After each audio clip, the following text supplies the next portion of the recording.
And welcome to Doer TV. Today we're talking about my insurance sucks. I don't know about you, but most of the insurance products and services out there are as clear as mud. But I have Mark Roden on today's, what do you call these things, Hangouts? And I encourage you to listen in. We're going to be talking about life insurance. Mark, why life insurance? Oh, wow. Doesn't it sound exciting? Life insurance, just what everybody wants to talk about.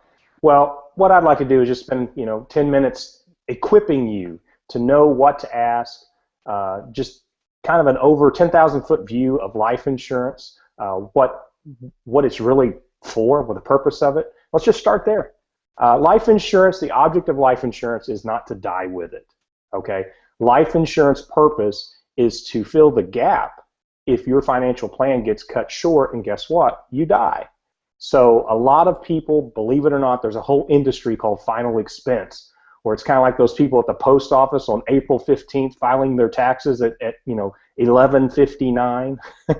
That's not when you want to buy insurance. I'm not even sure, not to kick anybody, but what I use life insurance for is not to provide an investment or be your own bank or fund college education, all these wonderful marketing techniques to sell cash value life insurance.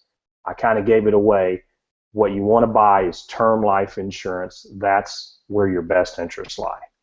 Interesting, because I know that I've actually heard some things, not to be a contrarian, but just to make sure that when people are looking for some sort of way to not die broke, or at least not leave your kids without anything, which for I think most people that are looking at life insurance, that's what they're trying to do. And yet I've seen really cool plans out there that actually look like an investment in creating a family bank and using it to loan from and to throughout a person's lifetime. So it's a really long-term program, but the agenda there is a little different than what it used to be before the A.L. Williams kind of mantra came out: buy term and invest the difference, or whatever. But you're saying, if you're going to get life insurance, should there be some questions they should walk in with to arm themselves so that they get what they want and need, not just what the insurance guy wants to sell them? Right. Well, the dirty little secret, A.L. Williams was right, Dave Ramsey's right, buy term and invest the rest is the way to go, because the dirty little secret is death happens. Well, that would pay off, obviously. That you'd be lucky if that happens, but what really happens are divorces, losing a job. About anywhere 2.2, 2.9 years is the lifespan of a typical life insurance policy. I've been in it for 20 years, and I will also say it's sad to kind of do the calculations. Being a Dave Ramsey endorsed local provider, I have a lot of people come to me and said, Dave says cash value is bad. I want to trade this in. So they've got a cash value policy that they paid on a long time. And the worst I've seen is a fellow was buying about $400 a month, did what he was supposed to do. It was right at 20 years. I took out my calculator. I said, how much are they saying that you have in here? And he barely had what he had put in there. So the good news was he didn't have a tax problem. The bad news is how much would have, let's just say $50 was term life, and the $350 left over he was buying Google, Apple, Walmart, mutual fund, EFT, you name it. You're right, there are some techniques. Be your own bank. My little brother's a certified financial planner. He would tell me, Mark, you're wrong. You've got this, this, this. And I would say, yes, that's 1% of America. 99% of the time, all you want life insurance for is if you die, it fills in the gap of your financial plan being cut short. I agree with what you're saying as far as the confusion is that the policies that a lot of times the hyper wealthy and literally a lot of people don't know this, but that transgenerational wealth that a lot of the very wealthy invest in and believe, and when when they do that, they've been practicing this stuff for 400 or 500 years if you really follow the history of money. But it's the only people that can really profit from it are the ones that are in the 1 to 2%, maybe 5% range of income earners in the country, is what it looks and feels like. So is that what you've historically seen, Mark? Is that, most of the people you deal with, they're just the mom and pops, the working stiffs, so to speak, out there trying to make ends meet, and they just need a way to so that if they die, that their family doesn't go broke in the process. That's right. And really what I think the barriers that some people don't buy life insurance is really the process. Sometimes you get a commission breath salesman or Uncle Joe that you saw at the family reunion. I tell you what, the real sad thing is when you see those funding mechanisms on social media where someone's passed away. There's always a famous person passing away. But it's really cheap. It's really inexpensive. The time you want to get it, well, let's just talk about how much. How much should I get, Mark? The questions that they should bring in. Okay, I'll ask that. How much? Dave Ramsey and others will say 10 times your annual income. It's not some magical number. So some guy making 100 grand, he needs $1 million worth. Somebody making 50 needs about $500,000 worth. Where to buy it? Well, I've got some of that at work, Mark. I don't need any life insurance. Patrick, that's great. You're probably not paying a whole lot for that at work. Keep it. It's a lagniappe, as they say in Louisiana. It's gravy, as they say in Texas. But you want to have some separate insurance, because I'll tell you what, the last thing you're going to think about if you lose your job is calling Mark Roden about some life insurance. Real quick, sad story. Had an uncle that lost his job. I think he actually quit. Didn't really seek a job while he was employed. This guy was really high integrity. He purposely quit his job, moved his family to Colorado. In between the gap, he passed away.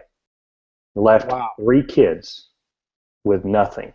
He's not a bad guy. I'm not bringing that story up. I'm just illustrating the point. That's the last thing on his mind, that he was going to catch pneumonia during the move to Colorado and die. So sad things happen. The real truth of the matter is it's easy. I'll tell you where not to go. Don't go to the internet and just type in life insurance, because all those companies are lead generation. You're going to have about 10 salesmen, if you're lucky, probably 20, calling you within 20 seconds. Your phone's going to blow up, and they're going to hound the heck out of you. So that's just a little tip of the day. We have more at myinsurancesucks.com, but I thought I'd mention that. No, it's really important to recognize that. I know one of the things that people run into is they go to some big name company and the guy is like, pretty knowledgeable typically, unless he's a complete neophyte to the business. But if they've got some big name behind them versus somebody that is able to be more diversified, if I can say it that way. I think you use the terms captive or independent. Which side of the fence should people be looking at? Well, I agree wholeheartedly. Have an independent agent. You want somebody not biased. If they're only representing one company, that kind of tells you where their emphasis is going to be. They're going to find something in their one bag. Their loyalty. That's where their loyalty comes in. That's the thing a lot of people don't get, is that just because somebody's in one place, whereas you're saying, go ahead, on the independent side, there's so many more options, aren't there? Oh, yeah. I'll just walk you through the process. When somebody calls me, I shop a gazillion companies. It's thanks to the internet. It's very easy. You get their birthday, what state they live in. Bam! You see hundreds of carriers, hundreds of quotes. I try to narrow them down to like the top 10.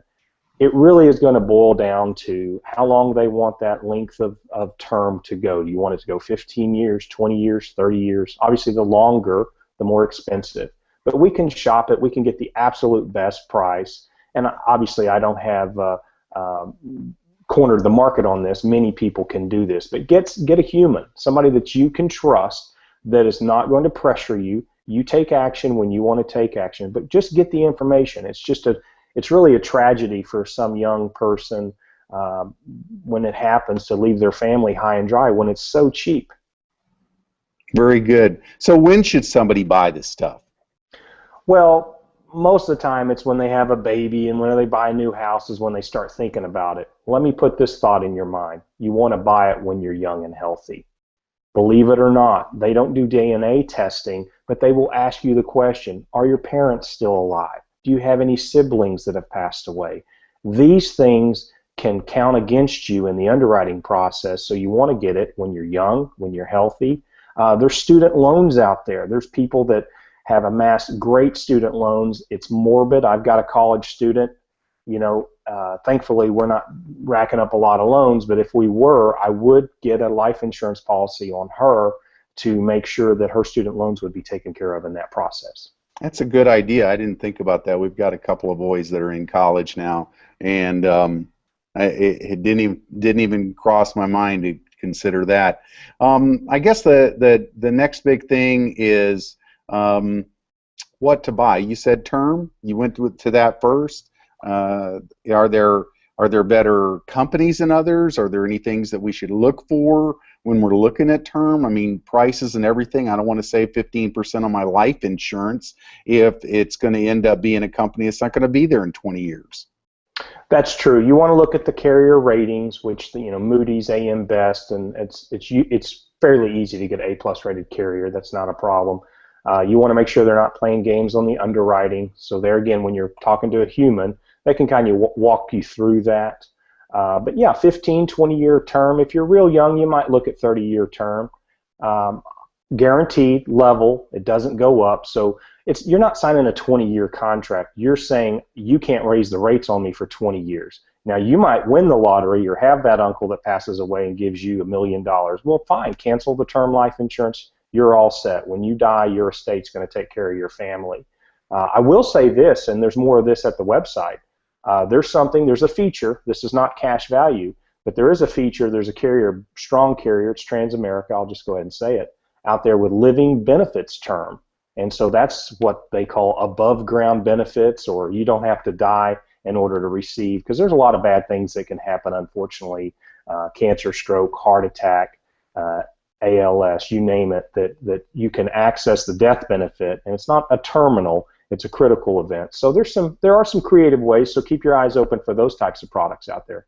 I think that's one of the brightest ideas that they've had in the insurance industry, and probably ever, was that you have somebody with $500,000 or $1 million worth of term policy, and they end up 20 years down the line, 15 years down the line, they have something happen, like you say, some critical event, and they need since they need to pay for that. Maybe it's above their limits with their health insurance, and here's a way that you don't leave your family destitute. But it does reduce the end death benefit, right?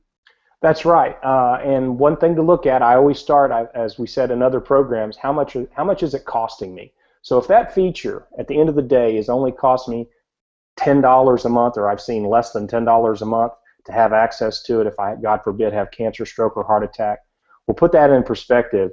Aflac, some of these supplemental companies, I mean, some of those policies that aren't giving you access to hundreds of thousands of dollars, I mean, those are $50, $60, $70, $80 a month. So it's all about the value, and we can go over all that. Just want to get some information out and tell you, don't be scared of it. It's not as expensive as you think it is, and it's not as painful as you think it is. I completely agree. I appreciate that. So they should go to myinsurancesucks.com to learn more. Yes, anything we have else you'd like to finish this out with? Yeah, we have a quote engine right there. We've got some information, all sorts of stuff, or you can just pick up the phone. My phone number's there. You can call me, and we can have a conversation about it. And it really all starts with that anyways. But, one of the things we always want to do is say, this isn't just a sales pitch. Really, we're trying to say, here's some good information. Yes, of course, we'd love for you to work with Mark. But even beyond that, I just want to make sure that every time we give some good information. I'm amazed, Mark, we actually were able to cover pretty much what you wanted to cover today. And with that, I hope you guys have a great week. And Mark, any closing words? Nope. Patrick, as always, thank you very much for doing this. And You have a great week. You bet. Thanks again, folks. We'll talk to you next time.